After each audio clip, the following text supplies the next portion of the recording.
understand what I'm talking about. He's a young man who is doing a lot, not just for himself, but he's also impacting the society at large. He is one who has traveled, well, not the entire world, but he has been in and out of this country. And within this short period of time, the lives that he's been able to touch, and he is someone that you should listen to, someone who can inspire you to greatness. Today, I have with me in the studio this morning a guest for this month Entrepreneur Spotlight. He is a co-founder and lead strategist of Dahel Consultants and Techies Limited. Trust me, he's a young man who wears many caps. And even though his hair is quite, I think well, my hair is longer than his, but his hair is quite long anyways. But I'm sure maybe that's part of the reason that he wears many caps, right? But trust me, he is someone to listen to and already a model and a mentor to a lot of other young people around him, and even people who are older than him. So today I have with me, welcoming the first time to the Hit Nation, Mr. David Francis EFFIONG. You are welcome. Thank you very much, Gloria Edet, and the entire team of HitFM here in Calabar. It's been a striking opportunity for me to be here, and most especially to experience what it feels to share my thoughts and experiences with people. You could see my head is bursting with Oh my goodness, but a lot of things let to it say. burst after the show. Yeah, well, thank you. You're Appreciate it. welcome, you're welcome. And did I forget to add that, here in Nigeria, there's this language we use. We have our own dictionary. I just love Nigeria. Don't you love Nigeria? We just have our own dictionary. We have our words for everything that is happening from Sapa to Japa. And this is one person who has had the experience of jackpying. That is, if there's any word like that in our own dictionary, anyways. But I'm sure he's going to be able to share with us as well. So let's go right into the discussion. I'm just so anxious about this show today because I know that he has lots and lots to share with us. So let us start with, tell us in few sentences, who is David Francis EFFIONG? Now, I can't afford to read your profile because if I do, the time for this show would finish, and then by the time Adora comes on, she won't even have time to do her show. So, just tell us in a nutshell. We're not reducing you to a not to do, but we know that in few sentences you can tell us who is David Francis EFFIONG. Yeah, I think basically maybe 4 words would summarize who I am. The first is, and this is really close to my heart, I'm a development worker. I work in the humanitarian sector. That's one. And 2 is that I run a little tech company, Dahel Consultants and Techies. We've consulted for a couple of businesses across the world, and we've also do a couple of training from data analysis, software engineering to all kinds of writing. And the third is that I am really passionate about mental health because I'm the vice president of Anti-Suicide Global Initiative, and presently I'm working on tons of applications and proposals to make sure we push out what we're doing in the country and outside.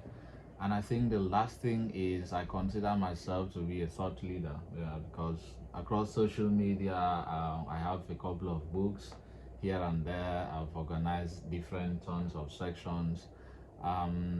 As a development worker, really, I concentrate more on children and young people because I think, and this is really popular among some of my friends in Michigan State, is if we don't take care of our children, we are going to spend our old age, staying afraid.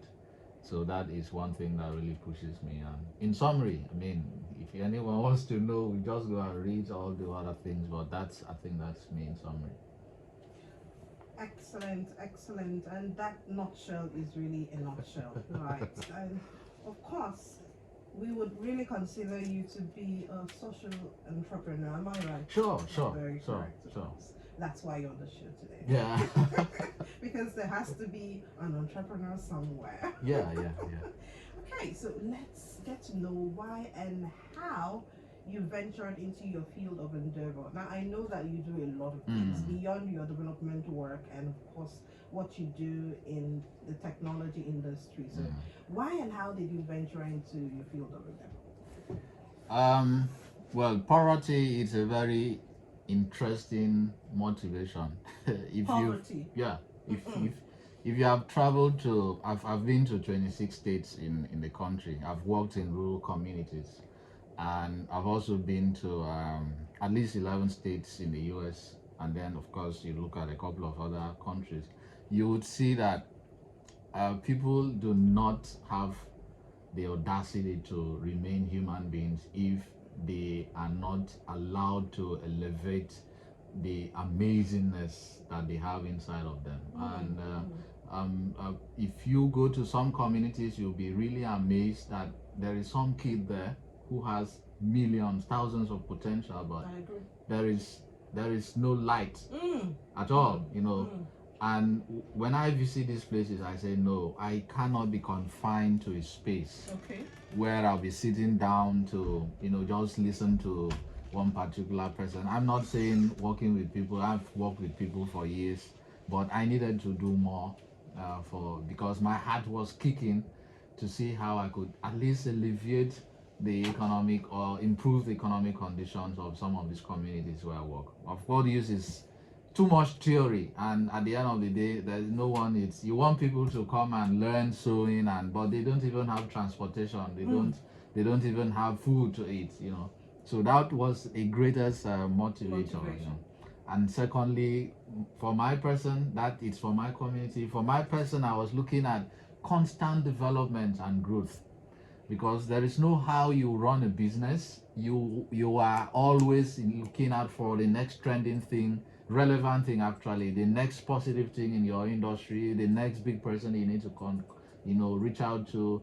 Someone who is doing sewing, for instance, you can't be using Ankara and people wear your clothes and they'll be like, this is the 1970s or this is the 1950s. You need to be relevant, so that constant development. You need to be asking questions, research.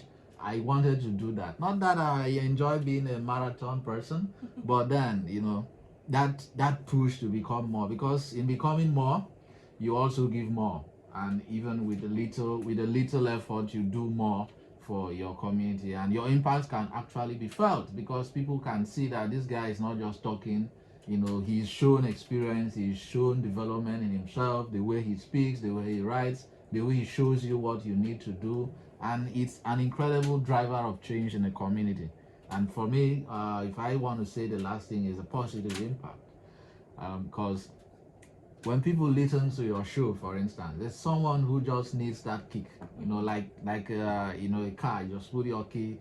You can't move the car, even if it's a Tesla or something. You need that kick, Exactly. There's someone that will listen to you. One of these days, you're saying all of the things you say here, and the person will be like, you know what? I need to stand up. I need to stand up. That is the impact that will be felt over a period of time. And if you remember one story, and I'll end here, one story of there is this show, I think Adele, and someone was like, who do you want to appreciate, who has helped you in your career, and something like that. And right there on the stage, she mentioned the name of one of our teachers, what we call secondary school teachers. It was like she was so supportive of her career, she was this. Unknown to her, the teacher was actually there on the stage, and she didn't know. And people had the spotlight on the teacher, and she was like, oh my God, you came. She was so emotional. Yes. We need to have that spark in people, that positive impact. And for me, those are the key drivers of my personal life, what drives me to do what I'm doing presently. And so far, I'm not regretting, really. not. Not at all. I mean, you don't look like you're regretting. Wow, so inspiring. In becoming more, you can do more. Yeah. That really got at me. You have already responded to my second question because I was about to ask what's been the secret of your success? What drives you daily? And you have stated that. Oh So yeah, yeah, yeah. let's go right to share, or have you shared some of the striking achievements that you'd like people to hear? Oh wow. Let me start from the most recent, to over 10 years ago. Oh, okay. Anyway, one of the things I can say was one of my striking achievements is the fact that I was able to be in the same room with the United States Secretary of State, Anthony Blinken, in Washington, D.C. I was the only Nigerian Mandela Washington Fellow in that hall. I think I also was the only person who had an opportunity to offer him a book that was written by a friend, Chibuzo, um, who is written a couple of amazing stories about African leaders. Presented that book to him, had a handshake. I mean, it's not easy to be in the presence of that type of person. There was what do you call them? The Secret security Service, outfit. they have to scan you and scan your entire life. So the opportunity to also share a problem with him in the same room and he responding to that problem, I Wow. would say was, and that actually gave birth to a section of our company where we are now dealing with Community Today initiative, Wow. where I've had the support of some of the Africans in diaspora who came as well in that meeting, and it was really amazing to have that type of collaborations. I used to tell people that when you send someone, I'm not going to mention any university, but if you send someone to an Ivy League university, what you are doing to the person is not just to improve the educational history of the person. You're also introducing that person to incredible networks, Yes. because in that class would be someone who's going to be the future president of one country or the other. Absolutely. You know, in that class is going to be people who are going to solve one problem or the other in the community, people who are doing incredible things.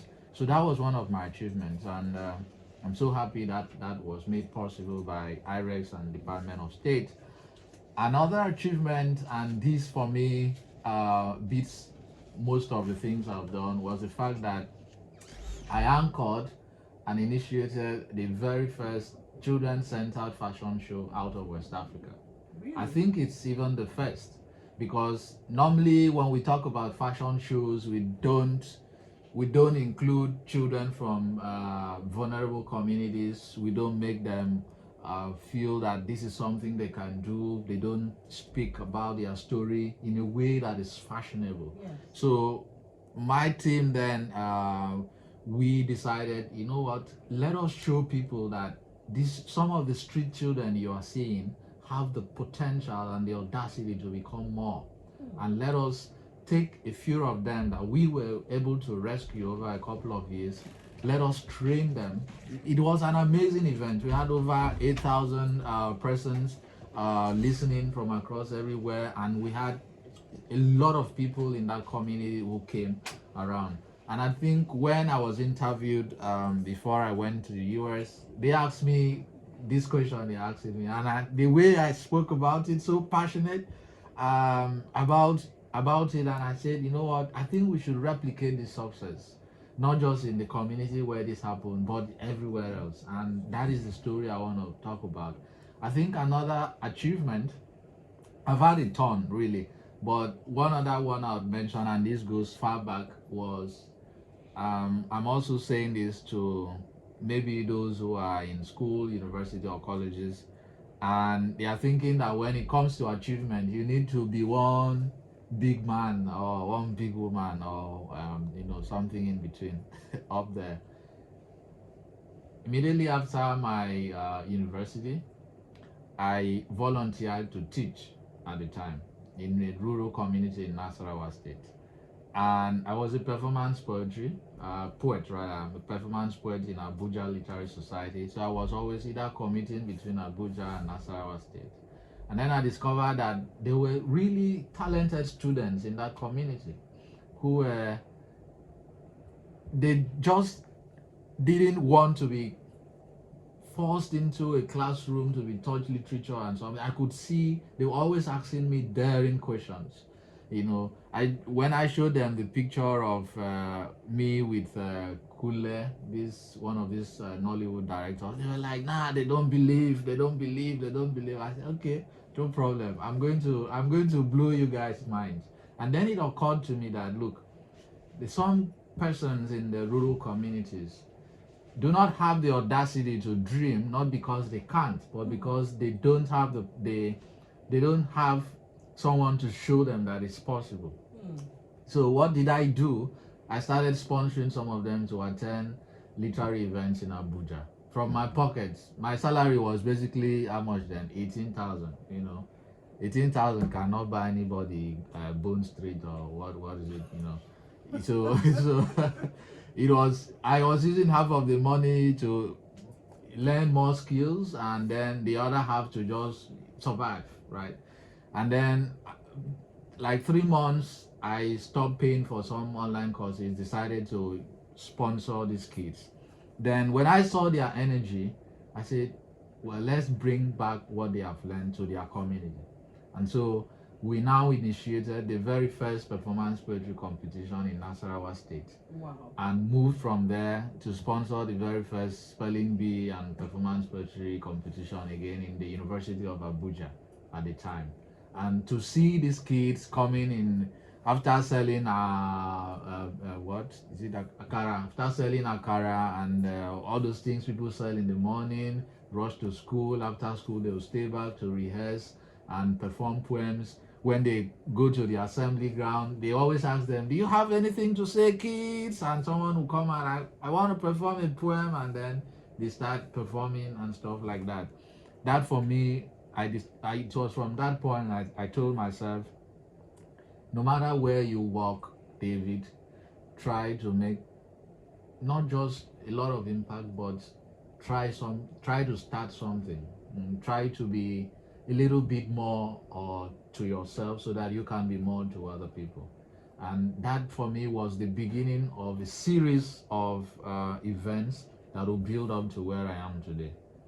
So yeah, those are I wish we can go on and on and on and on today, but then would like you to quickly share with us. I know that in life you have faced setbacks. yeah. Everyone encounters setbacks. Now, how have you been able to overcome these setbacks in your journey? I think it's important to look at the networks I have been able to have, and my dad really tried a lot at his level of education, his level of engagement, his circle, his generation. He tried so much, but every time I look at him, the challenges he has, I tell people who are coming from low-income backgrounds, you don't need to be complaining about your parents or one uncle that is not helping you. Study them, study them. The uncles or your friends that are successful, study them really. Success can be replicated. Thank you. If you study people who are successful with equal opportunities given to you, you can still get there. And this is what motivates me really to tell myself, look, there are people, and the internet age has even made it crazy. If you go to LinkedIn or Facebook and some of the social media, people will be like, "I'm so happy to announce to you that I've gotten this scholarship, I've gotten this award, I've gotten..." Now there are two set of people who read that. The first is, look, this guy is a human being. If he can do it, I can do it. Okay. The second is, man, una own too much. You get. So that's the difference between the type of life people have, and I choose to ask questions. I choose to research. So that is the first thing that has really helped me. By researching, I discovered that, and by reading about the lives of other people, the biographies. By the way, I've written tons of biographies, written tons of biographies about people. I worked as the associate editor of a magazine. two magazines, one in Abeokuta, the other in Jos, the other in Kaduna, the other in Abuja. And each time I go to interview people, just like what you're doing now, I'm always amazed by their story. And there is always something they would say, and that thing resonates. There's always success has no enemies, if you call it so. There's always something to learn. There's always something to pick. So sometimes I get so down, and I'm like, is anyone out there passing through this hell I'm passing through? And all of a sudden I stumble into a post online, I stumble into a book, I read that book. I left this town, this Calabar, when I was 15. I remember, and I only returned of recent. I remember there used to be a state library, and after, I don't know what the condition of place is, after sometimes I just go there, sit down and read. It was really helpful for a teenage kid then, and because my dad wasn't really around, so imagine not really having someone to talk to. So reading opened my eyes to possibilities, to know that, look, if there are people passing through this level of poverty, this level of frustration, depression, this level of no one is supporting your dream, blah blah blah, and then you read and you discover that there are people who are even worse than yourself, but they push themselves to where they are. It was really something I needed to look out for. And another thing that really helped me was the fact that I mentioned networks. See, someone who eats, I don't know which food to use and people will not think demeaning. Someone who eats Just use it. there's this thing they call ibat. Okay. Yeah, it doesn't. There's this fish, very whitish. It has perhaps no nutritional value or something. That's almost like the poorest thing anyone can eat, but people enjoy it. They garnish it and something like that. So someone who lives in an environment where people eat that type of fish will not see that it is going to ever be possible to be in a space where people can eat with forks and knives, where people can eat different delicacies and something. When once you break out of, and this is just metaphorically speaking though, when once you break out of your circle, you discover that the people telling you cannot succeed and blah blah blah, they are actually looking for companionship in their suffering and whatever. Till you enter that place, build your new networks, you discover that sometimes the challenges you have is not just challenges, but they are problems that other people in your networks can actually solve. So two things here is your networks, and my network really helped me to pass through and overcome some of these challenges. And reading, it's strange I'm saying that, but I just have to. Reading cannot be overemphasized. Wow. Very, very important. Wow.